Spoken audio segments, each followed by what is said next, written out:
Hi, everybody. This is your Transformers read-along book.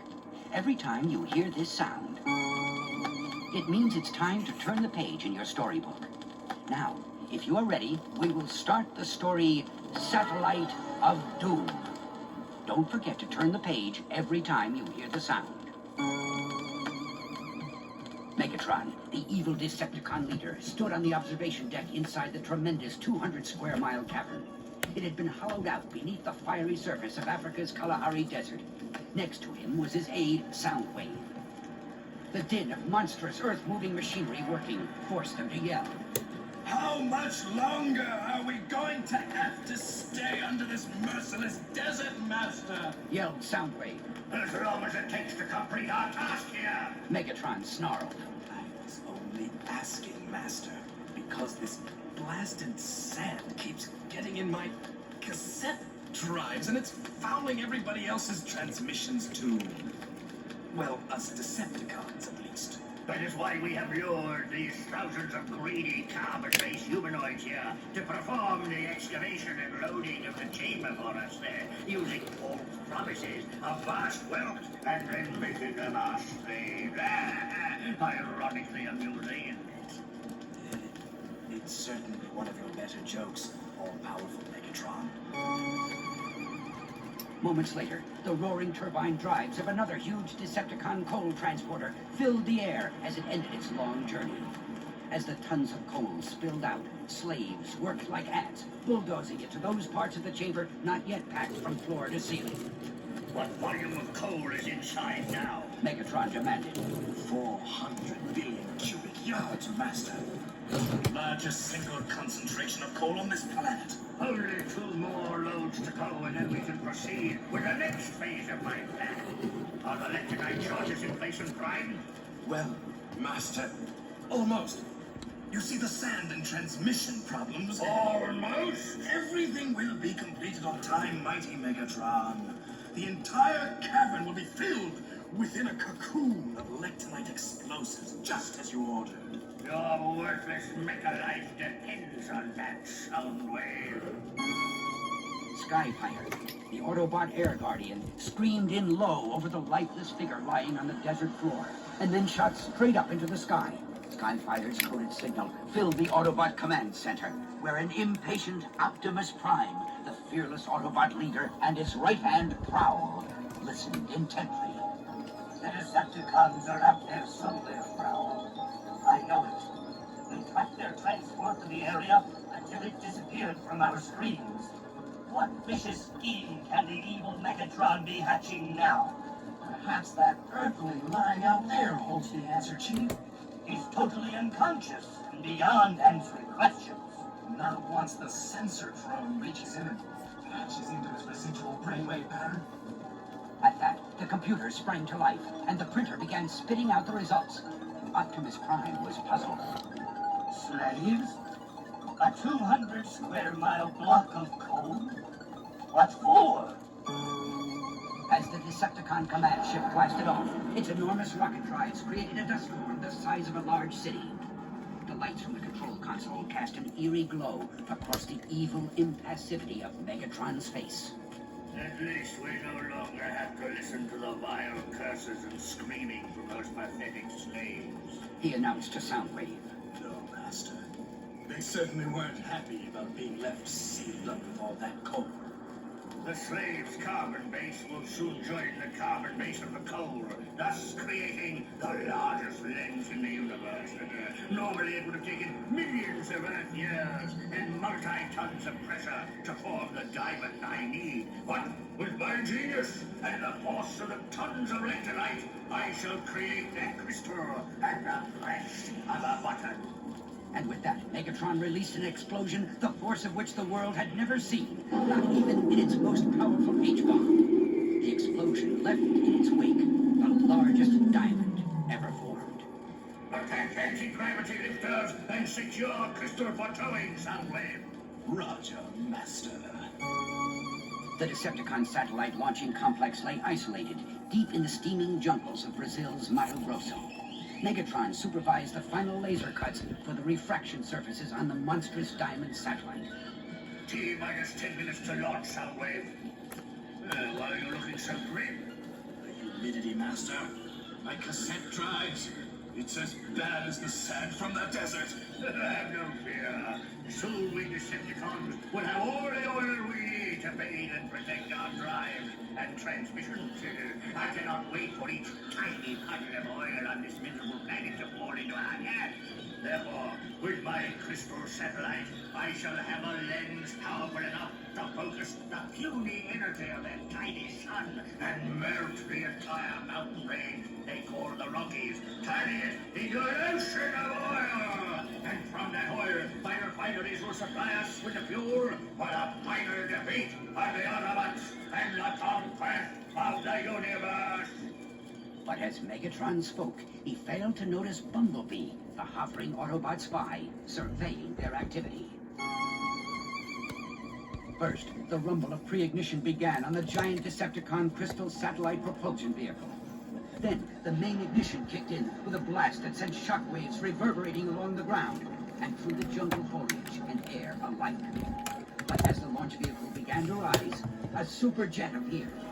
Attack, brave Autobot Skyfire! Attack! Optimus Prime ordered over the command channel, breaking radio silence. Destroy Megatron and this newest tool of his evil imagination! The explosive fury of Skyfire's null rays and missiles was too late, however, as the launch vehicle shrugged them off and rose up through the atmosphere into space.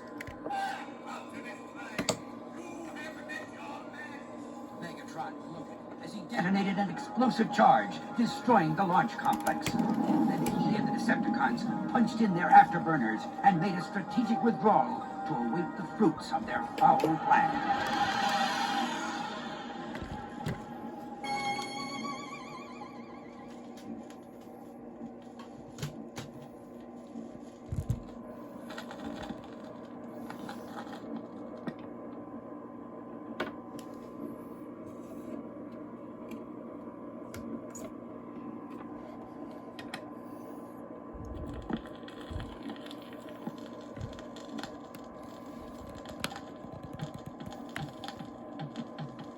Never before had the Earth been so vulnerable and unsuspecting.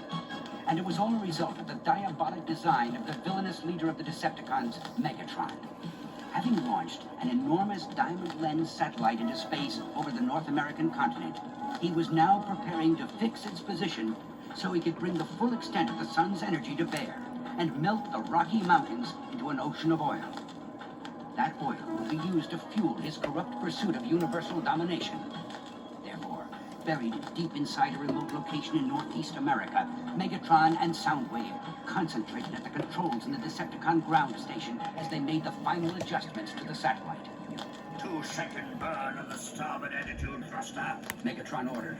Roger, Master. Shut down all engines. Roger. All engines shut down at this time. No, the satellite lens is in a fixed orbit over its target. When the first rays of the sun strike it, the fun will begin. In the Autobot Command Center, Optimus Prime and Prowl were also monitoring these last movements of the Decepticon satellite as it assumed its stationary position far out in space. That's it, Chief. Looks like they're on station. Shut down all rockets. Curious. Here comes the sun. Oh, wait! Look, Chief. The refraction facets of the lens are beginning to focus a beam of sunlight. Optimus Prime interrupted with shock and disbelieving horror, understanding suddenly and full well the terrible weight of the consequences of Megatron's fiendish plan. The energy of hundreds of billions of hydrogen bombs concentrated on a confined area like that is going to precipitate disastrous and deadly results. That's a lot of heat, all right, Chief. Millions will perish in the ensuing calamity of Megatron's debased thinking. As the first scorching rays of the satellite's beam began to sear the mountains, the surface temperature of the ground jumped upward 10 times 1,000-fold. Entire forests immediately burst into violent flames, and tons of smoke and soot began to rain down on the continent. Then the rocks began to liquefy, slowly at first, secreting the moisture held tightly for eons within the granite and shale. Finally, sweating out the first signs of the precious black fluid so dear to Megatron's callous heart. The heat factor began to soar at a rate beyond imagination, and the last bastion of geologic formation wilted before it, changing from a solid state to a liquid. Streams of gaseous molten lava and oil flowed into rivers and then formed into lakes. The expanding sea of death threatened to engulf Los Angeles and the entire West Coast. At an ever-increasing speed, it also began moving eastward, menacing small desert towns as its volume doubled and redoubled. Not possessing the perfect weapon needed to destroy the satellite, and not having the luxury of time to come up with a variety of solutions, Optimus Prime quickly improvised. The lens was beyond Skyfire's range, because the fuel necessary to reach it was more than he could carry. But with Ratchet's mechanical wizardry, he was prepared to try something. Isn't Skyfire ready, Prowl? What's holding things up? Ratchet's good, Chief, but he's only mechanical. Skyfire will be online as soon as Ratchet has the auxiliary booster tanks attached and fueled up. Oh, that's it, Chief! Ratchet just gave me the go-ahead! On stand! Immediately! The Autobot Air Guardian roared into space, knowing he would not have enough fuel to return safely from his mission. And at his fuel limit, he released a barrage of null rays and missiles that concentrated in a mighty display of explosive power. In the Decepticon ground station, Megatron slapped Soundwave across the back so hard in his glee that he almost popped Soundwave's cassette right out of his chest. Did you see that? Not a scratch, not even close. They cannot touch us. Ah, Optimus Prime, prepare to meet your mechanic. Absolutely all-powerful Megatron. And did you see how the Autobot superjet burned on re-entry into the atmosphere? That was nice too. But although time and options were limited, Optimus Prime still had a card up his sleeve. He had instructed Ratchet to weld together a square-mile sheet of polished metal. And now, using electromagnetic lift, a squadron of Autobots was flying the metal sheet into position between the satellite lens and its focal point on the Earth's surface.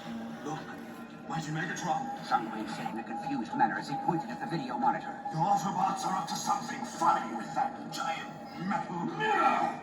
I'll bust the gears and crack drive shafts. Megatron screamed as the mirror intercepted the satellite's beam and bounced it spaceward again. The moment the reversed beam struck the satellite, it instantly exploded into millions of crystal shards with a force so tremendous that tides on Earth were raised 10 feet. And using a fix from Megatron's last desperate instructions to his creation, Optimus Prime launched an all-out attack of Autobots on the Decepticon ground station. Using special thermal excavator missiles, they peeled open Megatron's underground lair like a tin can. Optimus Prime, you metallic nemesis. Megatron roared in his exposed fury. One day I will remove the yoke of your existence from around my neck.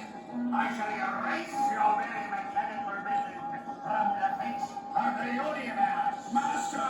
Quickly! Into the turbine mole machine! Megatron and Soundwave drove deep into the Earth in their escape, leaving only the tailings of the borehole and destruction behind them for the first Autobot scouts to find. For the moment, the planet was safe again.